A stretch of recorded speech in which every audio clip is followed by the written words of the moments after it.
Now, over the years, I have often here at Davos sat right here and seen BBC debates, CNBC debates, and CNN debates. This is the first time that an Indian channel is doing a debate as part of the Davos agenda. And that, in a sense, I guess, is a reflection of the changed position of India itself. So it's a privilege and an honor to be doing this debate out here at Davos.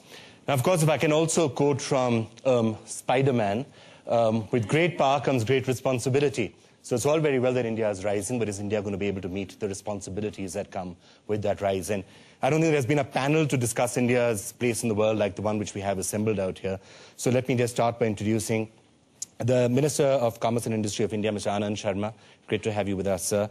Robert Hammond, U.S. Under-Secretary of State for Economic, Energy and Agriculture Affairs. India and the United States used to spend a lot of their time arguing. They still argue, but are probably much better friends than they were before. And that's one change. Anand Mahindra, wonderful to have you with us as well. Sir Martin Sorrell, you have been watching India and the rise of India for a while, and I'm sure you have opinions on what India should do. With great interest and enthusiasm, yeah. With great interest and enthusiasm. I'm delighted to hear that. Some of the global Indians that we have with us as well, I think India's rise was in a sense spearheaded by some individuals who went to make a mark for themselves on the global business stage. None more so than Rajat Gupta of McKinsey, who's with us on this panel. It's wonderful to have you with us. Sitting next to him, Zakir Mahmood, President and Chief Executive Officer of the Habib Bank of Pakistan. We are not going to convert this session into an India-Pakistan debate, which it might have become 20 years back or even 5 years ago. I think we are moving on, but it's wonderful to have you on the panel with us. And finally, it gives me great pleasure to welcome Manvinder Banga, President, Foods and Home and Personal Care, Unilever, United Kingdom, another Indian businessman who has really made his mark on the global stage. And we have fantastic members of the audience here as well, whom I will keep on turning to: Montek Singh Alvaria, N.K. Singh, Pramod Bhasin, and Randy Zuckerberg of Facebook, who's with us, is going to be taking part in this, and we are going to be taking questions from Facebook as part of this session. Right, now that I've set it all up, sir, why don't I start with you? What do you think the world expects of India, and is India going to be meeting global expectations or not?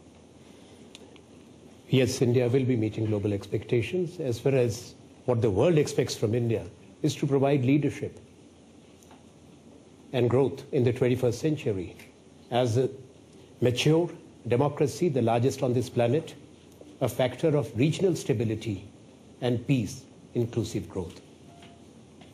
Okay. And as far as delivering on those expectations, yes, India is capable, India has the resources, India has not only convictions, but the capabilities which are developing as we talk. And it has the will to do it? Definitely so. All right. There shouldn't be any doubt on that. So, Hormaz, does that please you? Would you like to see India playing a leadership role in the 21st century? Yes, I would. For all the reasons the Minister has mentioned, I think India will play a major leadership role. I think it's interesting that we're having this panel at all. 20 years ago, this subject perhaps wouldn't have come up, but if you look at what's happened over the last 20 years, one important indicator, the first and only state visit in the Obama administration has been the visit of Prime Minister Singh to Washington that took place a couple of months ago. This underscored the importance that the United States attaches to the relationship with India. Second, India plays an important regional role, a strategic regional role, not just with one or two countries, but in the broader context.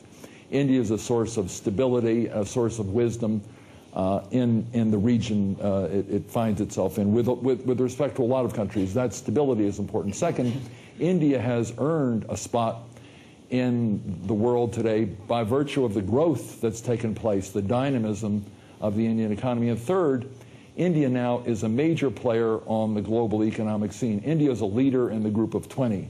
So India's context in the world has changed from a country where we had difficult bilateral relations 20 years ago to the only state visit. We've had a strategic regional partner, to a growth generator, and to part of this new global system of 20 countries where India plays a predominant leadership role. And that, I think, gives India a role today. And I think India is going to continue to play that role in the future. Tuba.com,